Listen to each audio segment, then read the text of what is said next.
अब आगे है जिसका शीर्षक है एक छोर, और इसके साथ ही एक और भी है शक्ति पर्व बोल के, और ये दोनों एक साथ लिखे हुए हैं कि भाव सुमन 13वें में ये भी प्रकाशित हुए हैं।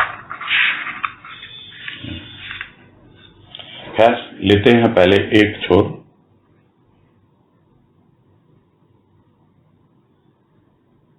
तो एक छोर का मतलब किनारा।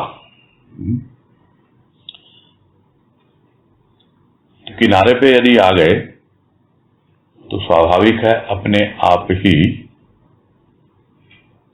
कोई न कोई पुल मिल ही जाएगा उस भवसागर को पार करने के लिए।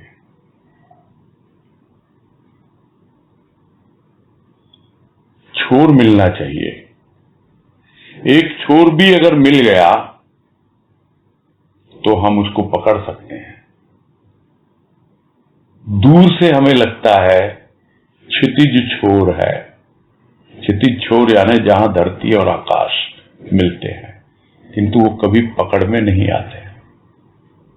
किंतु अपने भीतर यदि हम उस छोर को ढूंढें तो अवश्य ही किसी न किसी रूप में हमें उसकी प्रतीति हो जाती है, और हम यदि उस छोर का एक छोटा सा किनारा भी पकड़ लें तो भी हम उसका अनुभव प्राप्त कर सकते हैं। वो आकाश जो सर्वव्यापी है, जो असीम है, अनंत है। तो कह रहे हैं इसमें कि हे अनंत, मैं क्या करूंगी तुम्हारा अंत पाकर। मुझे तो केवल तुम्हारा एक छोर चाहिए जिसे पकड़कर मैं तुम्हारी ओर चल पड़ूं। तुम्हारा छोर पाना भी क्या सहज है, तुम्हारी कृपा से ही मिलता है। और जिसे छोर मिल गया उसे तो तुम ही मिल गए।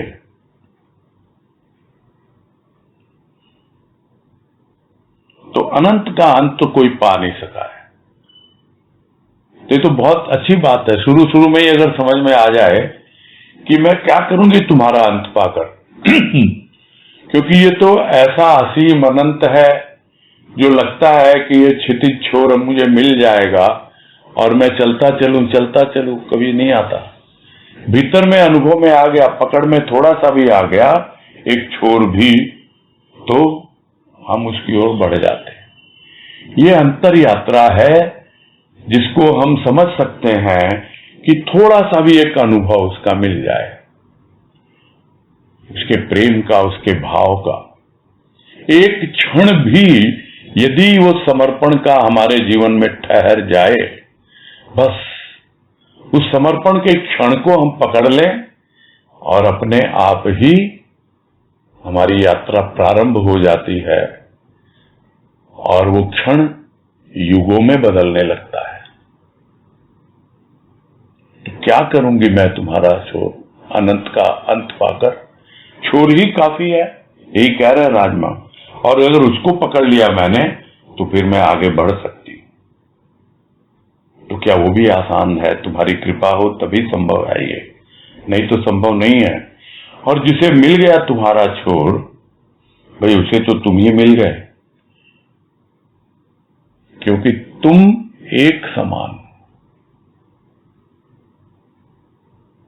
तुम एक ऐसे सागर हो जिसकी एक बूंद भी मिल जाए तो सागर का परिचय मिल जाए। एक छोर भी मिल गया, इसका मतलब तुम ही मिल गए।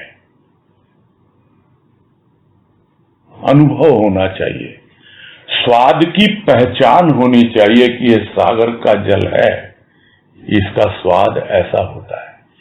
वैसे ही ये प्रभु का स्पर्श है, ये ऐसा होता है। ये अनुभव बतला देता है कि नहीं, यह कोई कल्पना नहीं है, यह वास्तविकता है। तब लगता है कि छोर मिल गया माने तुम ही मिल गए। आगे है, तुम्हारा छोर पकड़ने की चेष्टा में ही लगे हुए हैं भक्त और ज्ञानी। जिसको स्वप्न में भी मिल जाता है तुम्हारा आंचल, उसे लगता है कि वह कृतकृत्य हो गया। फिर क्या उसे होश रह जाता है कि वह आगे पीछे का विचार करे? नहीं, तुम्हारे आकर्षण में बंधा है, वह पीछे नहीं जा सकता। तुम्हारे प्रेम में निमग्न हो जो, उसे आगे की प्राप्ति का आकर्षण रह नहीं जाता। ये बड़ी विचित्र अवस्था का वर्णन है यहां पर कि सब लगे हुए हैं, भक्त भी ज्ञानी भी, कि किसी न किसी प्रकार तुम्हारा छोर पकड़ लें, यानी बस तुम आ जाओ उनकी पकड़ में, उनकी गिरफ्त में। तो यदि स्वप्न में भी मिल जाए वो आंचल, मां का आंचल, उसका एक किनारा, एक कोना, वो भी अगर पकड़ में आ जाए तो क्या है? कृतज्ञ है, कृपा पाकर धन्य हो गया, अहोभाव से भर गया। वो तो क्या होश रहेगा उसे कि क्या आगे क्या पीछे? वो तो उस क्षण को पकड़ लेता है, उस मोमेंट को जीता है जिंदगी भर, छोड़ता नहीं। फिर वो, उसे होश नहीं रह जाता कि आगे क्या होगा या पीछे क्या हुआ था। न भविष्य की चिंता और न भूतकाल का कोई लेना देना। वो तो तुम्हारे ही आकर्षण में बंधा हुआ है, न तो वो पीछे जाता है और इतना प्रेम में निमग्न होता है कि न आगे की प्राप्ति के लिए उसके भीतर कोई आकर्षण रह जाता है कि आगे क्या रखा है भविष्य में। अरे वर्तमान में तुम मिल गए मुझे, तुम जो विद्यमान हो, वो अनुभव कोई व्यक्त कर नहीं पाता है। जो टिक गया वही टिक गया, और उसी को कहा जाता है कि वो कुटस्थ है। वो एक बार बस, जिसे कहते हैं खूंटा गाड़ दिया भीतर, तो फिर कहीं भाग नहीं सकता मन, किसी और ध्यान जा ही नहीं सकता। इतना गंभीर और गहन और प्रगाढ़ हो जाता है उसका प्रेम, उसका भाव, कि उसको आगा पीछा कुछ भी नहीं सूझता। बस मगन है वो तो उस प्रेम में, उस भाव में। तो क्या अब उसके लिए आगे बढ़ना आवश्यक है? भक्तों की गति तो तुम हो। तुम्हारा छोर पकड़ लिया जिसने, वह न नीचे गिर सकता है, न उसे ऊपर उठने का श्रम करना है। तुम्हारे आंचल में बंधा वह सहज ही प्रगति पाता है। तो उसे क्या जरूरी है कि वो आगे बढ़े? अक्सर देखते हैं हम लोग कैसे आगे बढ़ें, कैसे ऊपर उठें।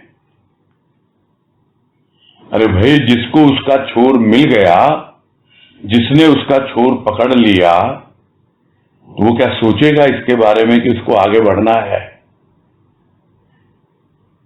अरे वो तो उसमें सवार हो गया। किसमें? एक भीतर का भाव है, जिस दिन बैठ जाए ना, बैठ गया बस, कि वो तो उस पे सवार हो गया, उस ट्रेन में जो शरणागति है।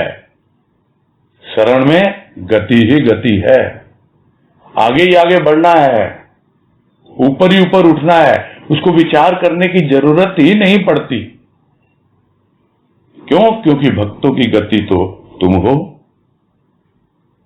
तुम्हारा आधार है, तुम्हारी शरण है, तुम्हारा छोर है। तो नीचे गिर ही नहीं सकता है, और न ही उसे ऊपर उठने के लिए कुछ मेहनत करने की जरूरत है। वो तो बस तुम्हारे आंचल में बंधा हुआ, तुम्हारा सानिध्य हमेशा पाता रहता है, और सहज ही उस गति के द्वारा प्रगति करता है, यानी और प्रोग्रेस होती चली जाती है उसके जीवन में। आगे है, तेरे भक्तों का जीवन का आधार ही तुम्हारे चरण कमल है। जिन्हें मिल गया चरण कमलों का आधार, चरण कमल जो पवित्र हैं, असंग हैं और हैं सौंदर्य से भरपूर, भक्ति का पुष्प जो इन चरणों की माधुरी का सेवन करते हैं, उनका मानस भी पवित्र, असंग और सौंदर्य से भरपूर हो जाता है। तो आधार है चरण कमल।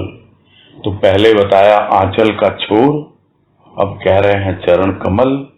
तो जिन्हें मिल गया उसका आधार, जिन्हें मिल गई उनकी शरण, जिन्होंने कर दिया समर्पण और पकड़ लिया उस समर्पण के क्षण को, तो वो तो आगे बढ़ते ही जाएंगे। ये चरण कमल कैसे हैं? बिल्कुल पवित्र हैं और उनका सौंदर्य कोई वर्णन नहीं कर सकता। असंग है, कोई उन्हें पकड़ के रखना चाहे, कोई उन्हें छूना चाहे नहीं। आधार है किंतु छू नहीं पाता। छोर मिल गया किंतु फिर भी क्या मिल गया? बिल्कुल मिला है। यह सूक्ष्म का स्पर्श है, यह स्थूल के स्पर्श से बहुत अलग है। और यह क्या है? चरण कमल, यह भक्ति का पुष्प है। तो जो इसका चरणों की माधुरी, यानी जो उसका पराग है, जो भी उसका माधुर्य है, जो भी इसकी कोमलता है, वो उसके साथ लगे रहते हैं, सेवन करते हैं। यानी एक ओर तो चरणों की सेवा करते हैं और दूसरी ओर उन चरणों को अपने मस्तक पर धारण करते हैं, तो अपने आप ही उनका अंतःकरण भी, उनका मानस यानी अंतःकरण भी पूरी तरह पवित्र हो जाता है और कुछ भी उन्हें छू नहीं पाता। असंग का मतलब कोई दूसरी चीज अब छू नहीं सकती उसको। और जो प्रेम और भाव का सौंदर्य है, उससे हमेशा वो परिपूर्ण रहते हैं, भरपूर रहते हैं। भक्त के मानस सरोवर में जब तुम्हारे प्रेम का नीर अगाध हो जाता है, तब प्रकट होते हैं तुम्हारे दो पद पंकज। इन पद पंकज का आश्रय पाकर ही धन्य हो जाते हैं जो, वह क्या करेंगे तेरा अंत पाकर। तो भक्त का जो मानस सरोवर है वही मान सरोवर है और उसमें प्रेम का नीर, प्रेम का जल इतना अगाध हो जाता है। अगाध यानी इतना व्यापक, और उतना ही नहीं, इतना गहरा, उतना ही नहीं, मुग्धावस्था। जो कहते हैं, गुरुदेव बाबा वाणी में कहा, जब तक जल की मुग्धा अवस्था नहीं होती तब तक उसमें कमल नहीं खिलता। तो ये जो तुम्हारे दो चरण कमल हैं, वो तभी प्रकट होते हैं जब प्रेम का नीर एकदम इतना गहरा और व्यापक हो जाता है और बिल्कुल मुग्धावस्था बन जाती है, यानी पूरी तरह शांत हो जाता है। तब प्रकट होते हैं ये दो पद पंकज जो हमेशा चरणों में, जिनका आश्रय रहता है भक्त के हृदय में। तो इन पद पंकज का आश्रय पाकर धन्य हो जाते हैं वो भक्त। तो क्या करेंगे वो? कितना व्यापक हो तुम, कितने असीम हो, अनंत हो, क्या इसकी खोज करेंगे? नहीं। उन्हें क्या आवश्यकता है? उनको जो मिल गया वो तो उसे ही संभाल कर रख नहीं पाते, छलक जाता है, बार बार बहने लगता है। जो है अपने आप देने वाला देता है। बस हम तो उसके दो चरण कमल, उनको अपने हृदय में संभाल के रखें। उसकी कोमलता का, उसकी पवित्रता का, उसके सौंदर्य का भंवरा बनकर रसपान करते रहे।